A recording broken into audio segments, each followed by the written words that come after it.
principales temas de la agenda de hoy. Aprovechamos para darle la bienvenida a nuestra invitada estrella. Ella es Carolyn Mercedes, diputada del PRM por La Vega. Carolyn, ¿cómo estás? Bienvenida a tu programa. Gracias, Charlie. Para mí un honor estar aquí. Estoy muy bien, gracias a Dios. Un placer, Kelvin. Estamos aquí en esta hoy entrevista. Gracias por la invitación. Carolyn, cuéntanos un poquito de ti, cómo empiezas en política, cómo llegas a esta diputación, una de las diputadas más jóvenes que tiene el Congreso Nacional y de las más activas, sin lugar a dudas. Bueno, Charlie, al igual que tú, la política nace conmigo misma, en nuestra familia, porque yo nací en una casa de un revolucionario en ese entonces, y mi padre fue quien en nosotros, tanto en mí como mi hermano, que somos los que nos dedicamos a la parte política, fue quien nos guió y quien nos ha llevado. Entonces, esto era parte de lo que era el día a día en nuestras casas, estar en los asuntos comunitarios, en los temas nacionales, y así nace la política en mí, en el año 2020. Estás como Doña Pula, tú te ibas a ir lejos ya. Sí, fue que me iba a confundir ahí. En el año 2020 me inscribo como primera vez como candidata a diputada. En ese momento obtuve unos casi 5,000 votos. Luego trabajé 4 años en el Estado como servidora pública, y en el 2024, gracias a casi 15,000 votantes de los municipios de La Vega y Jima, entonces me convierto en diputada por La Vega, circunscripción número 1. ¿Y cómo fue el proceso? ¿Tu familia te apoyó desde el principio? ¿Tu papá no quería? A veces la gente entiende que cuando se es hijo de político, los papás están aupando a uno y promoviendo, involúcrate, métete, aspira, y quizás ese no siempre es el caso. Yo sé que tú tienes un hermano también que, aunque te acompaña, no aspiró. La que aspiró fuiste tú. ¿Qué formó parte de esta decisión? Bueno, mi papá fue el primero que dio el impulso a ¿Te motivó? Exactamente. Él me motiva de que entiende que nosotros en el PRM hacían falta liderazgos femeninos y de la juventud.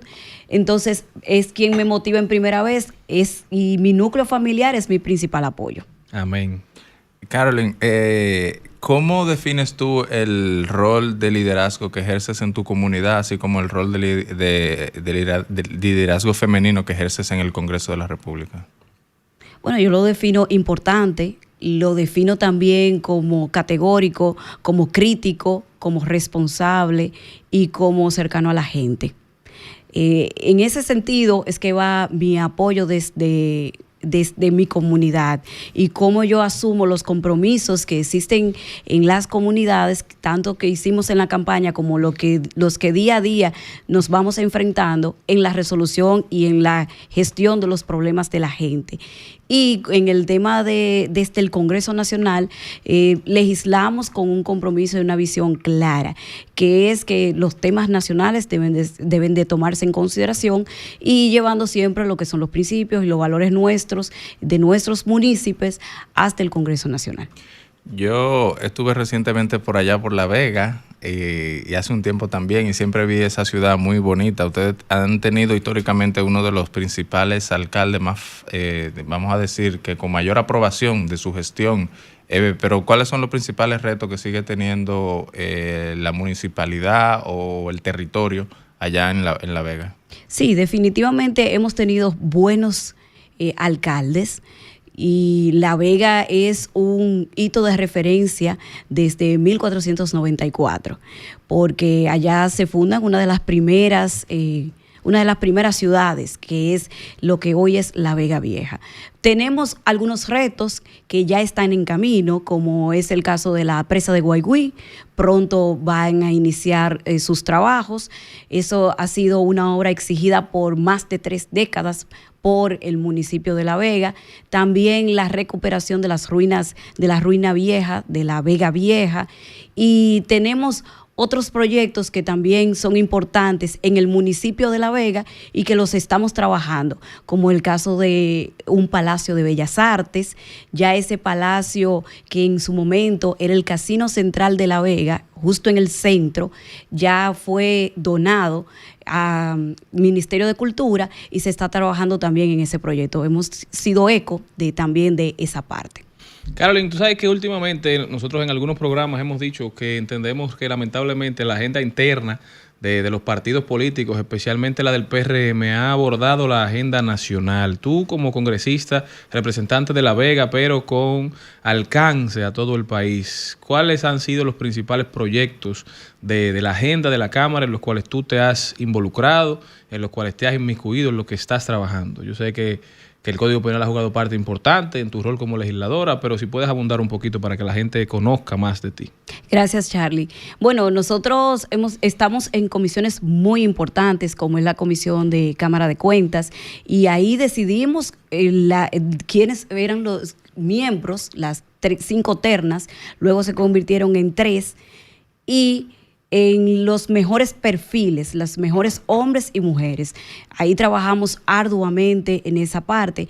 También desde la Comisión de Justicia hemos trabajado en proyectos muy importantes como Tribunal Superior Electoral, y en este momento trabajamos el Código Penal, pero también he trabajado en la Ley de Alquileres y Desahucios, donde tú también fuiste parte, y justo ahora estamos trabajando en el Ministerio de Justicia. Háblame de tu experiencia en la Comisión Bicameral de Código Penal. ¿Qué pudiste ver según tu óptica y tu perspectiva como congresista del oficialismo? ¿Entiendes que tendremos Código Penal al cierre de esta legislatura? Pero sobre todo háblame un poco de tu experiencia y cuáles entiendes que son los principales avances que logra República Dominicana con este código, que para muchos le falta mucho, pero que hay oportunidad de mejora en todo lo que se hace, ¿verdad? Tú como parte de la comisión, ¿qué piensas?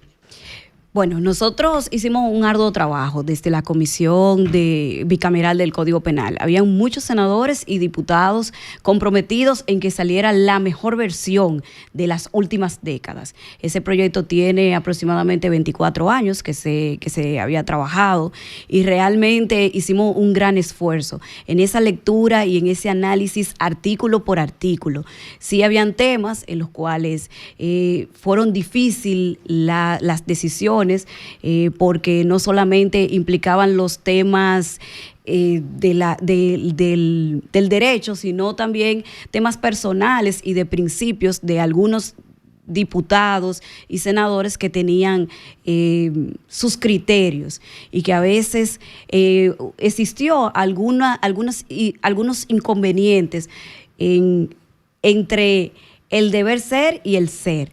Entonces, en definitiva, sí, de forma democrática, elegimos y hemos llevado la mejor pieza que en muchos años la Cámara de Diputados ni el Senado de la República había podido lograr en una comisión bicameral, y entiendo que sí, Charlie. Existe la iniciativa y existe el consenso, y más que eso, yo entiendo que existe la motivación y el empuje para que exista un Código Penal de la República.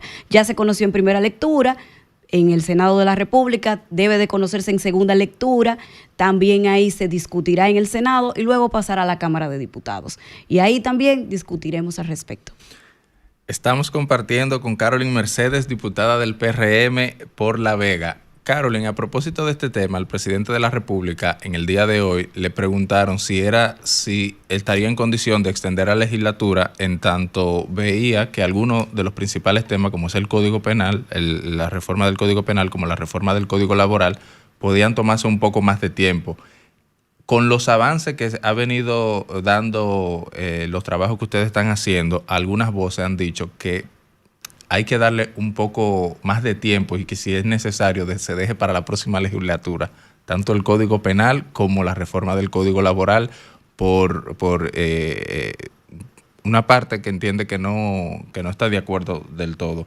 ¿Tú entiendes que ya eso ha sido suficientemente debatido en el caso del Código Penal y en el caso del Código Laboral? ¿Se va a necesitar estarías tú de acuerdo con una nueva extensión de la legislatura o dejarlo para el próximo legislatura? Mira, Kelvin, tanto el Código Laboral como el Código Penal debemos de verlos separados, porque la técnica legislativa, y que Charlie tiene conocimiento de eso, cuando conocemos del Código Penal lo hacemos en una comisión bicameral, donde estamos diputados y senadores unificados en un solo objetivo, lograr un informe con respecto a todo lo que hemos analizado.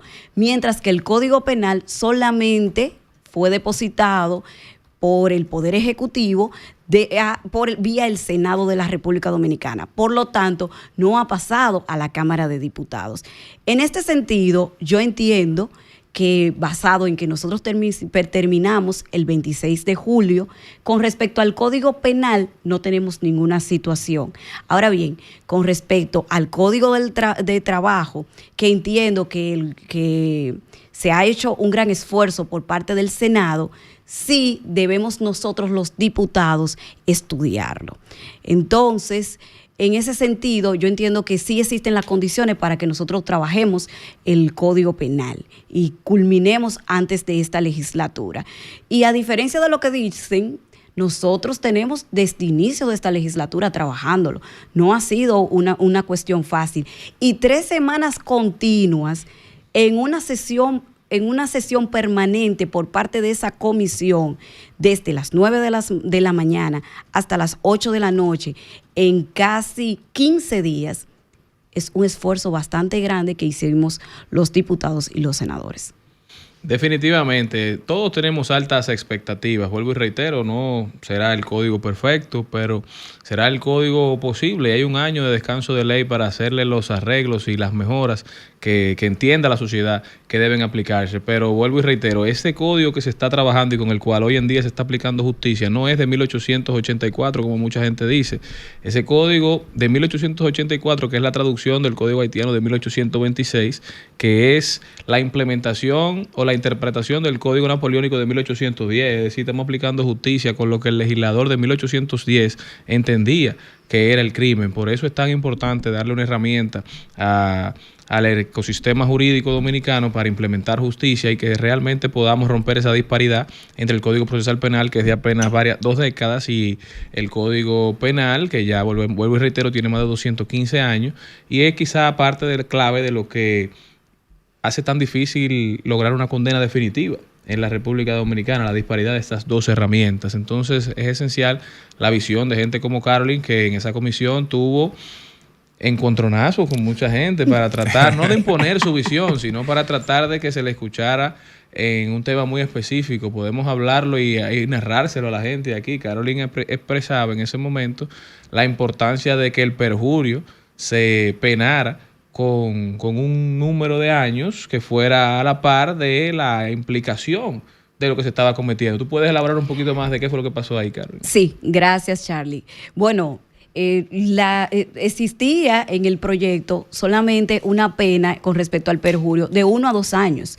Entonces, nosotros, considerando primero que independientemente de que tenemos una legislación de más de 200 años, una modificación para el año 1999 que se refería a que si una persona era condenada y ese testimonio que era parte del perjurio lo llevaba a 30 años, debía de ser condenado a igual pena, es decir, 30 años. Y yo lo que decía en ese momento y defendía es que nosotros teníamos que recuperar esa redacción del Código Penal y no tener unas penas tan bajas.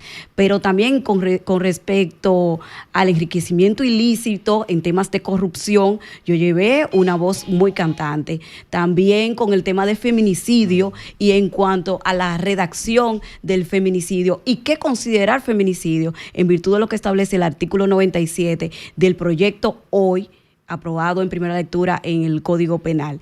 Entonces, esos eran temas bastante importantes. También la malversación de fondos públicos que en temas de actos de corrupción. Yo también llevé una voz muy cantante de que se mantuvieran, habían una línea que querían que le bajaran las penas. Y yo le decía, no, claro, esa pena está correcta, de 4 a 10 años, la malversación de fondos. Y esa discusión duró más de 1 hora y media, hasta que los diputados y los senadores entendieron que era correcto que nosotros mantuviéramos esa pena de 4 a 10 años en malversación de fondos. Caroline, se hizo viral también en redes sociales la reacción de una diputada que estaba participando de los debates y no se sabe bien si fue por el fondo o si fue por la forma. Esa situación, si tú pudieras explicarnos qué fue lo que pasó ahí, si estabas presente. Bueno, de ese momento yo no estuve presente, pero sí existieron algunas discusiones donde ella no se sentía cómoda con respecto a la discusión, pero eran por temas de derecho. Okay. Y por temas de penas, no por ninguna otra situación que le aferrara o que la comisión o la presidencia o la dirección fuera errónea, porque el presidente estuvo bien imparcial y trabajó de cara a que todas las cosas se hicieran de la forma correcta. Era esos temas cuando se les trataba de explicar. Carolyn, cuéntanos para ir despidiéndonos la problemática más importante que enfrenta tu comunidad de La Vega y cómo están tratando de buscarle solución. Bueno, yo traté hace unos minutos, una de las problemáticas más importantes es el tema de agua potable. Y nosotros como provincia y como municipio se ha estado exigiendo el tema de la presa de Guaigüí, lo cual ya va a ser una solución. También hay otros proyectos, como es una casa de Bellas Artes, que también ha ido avanzando el gobierno, y tenemos también como problemática lo que es la recuperación de Guaigüí. Hay otros proyectos que nosotros también venimos asumiendo, tanto de la parte de los médicos, algunos, de la parte de los profesores pensionados y jubilados que quieren unas modificaciones a proyectos de leyes. También hemos asumido en temas de turismo para la provincia de La Vega, un proyecto de que La Vega es considerada ecoturística, una provincia ecoturística. Entonces, en ese sentido se está trabajando en formular lo que es el clúster turístico de La Vega. Y esos ha sido algunos de los proyectos que nosotros hemos asumido. Quiero decirte también que nosotros estamos trabajando, Charlie, con lo que es la ley orgánica de referéndum probatorio y referéndum constitucional. Y estaba conociendo hoy, ¿no? En la exactamente, de la Junta Central Electoral. Y nosotros somos quienes estamos proponiendo eso. Inició la lectura y el inicio del análisis de ese proyecto de ley. Carolyn, una última pregunta de mi parte. La Vega se ha caracterizado por tener una buena municipalidad, pero también en esta administración del presidente Luis Abinader ha sido caracterizada por algunos decretos que han recibido personas que han sido electas por cargo de elección popular, como el alcalde y un diputado. ¿Cómo consideras tú que la dinámica interna del partido está gestionando estas sucesiones? Si se han generado conflictos. ¿Y quién conflictos? es el sucesor de don Agustín? Bueno, yo voy a decir lo siguiente. Hay 60 miembros de la dirección ejecutiva del PRM que tienen la decisión al respecto de quién es el sucesor o la sucesora. Ahora bien, personalmente, Carolyn entiende que quien debe de asumir esa posición es la señora Vilma de Pérez. Y ustedes me preguntarán, ¿pero por qué? ¿Y de dónde aparece ese nombre? Porque nosotros teníamos una boleta de 5 candidatos. Y de los 5 candidatos obtuvimos 4 diputados. Ella apoya también esa boleta y obtiene más de 8,000 votos. Ella tiene una alta calidad para representar ante el Congreso Nacional y asumir la sucesión del doctor Agustín Burgos como diputada. Ahora bien, también dentro del PRM, en todas las designaciones que se han dado en sucesión, se ha tomado en consideración eso, que haya sido una persona que haya aportado a la boleta, porque estas son candidaturas plurinominales, no uninominales. Y como apoya la boleta, eso es lo más parecido a la justicia. Yo creo que se lo merece, según esa explicación que acaba de dar. No, es que eso es de justicia, esperemos que se haga. Cambiar ese criterio había que explicarlo. Carolyn Mercedes estuvo con nosotros, diputada por La Vega. Carolyn, muchísimas gracias. ¿Cómo puede la gente continuar esta conversación tan interesante contigo, darte seguimiento y mantenerse al día con esa tan activa agenda legislativa que tú promueves? Gracias, Charlie. Muchísimas gracias. Carolyn Mercedes en Instagram, Twitter, Facebook y TikTok. Ya saben, denle seguimiento que Carolyn estará dando mucho de qué hablar en los próximos años. Sin duda alguna, de las figuras más brillantes que tiene el Congreso Nacional. Así es, no se muevan que luego de esta pausa nosotros regresamos. Sol 106.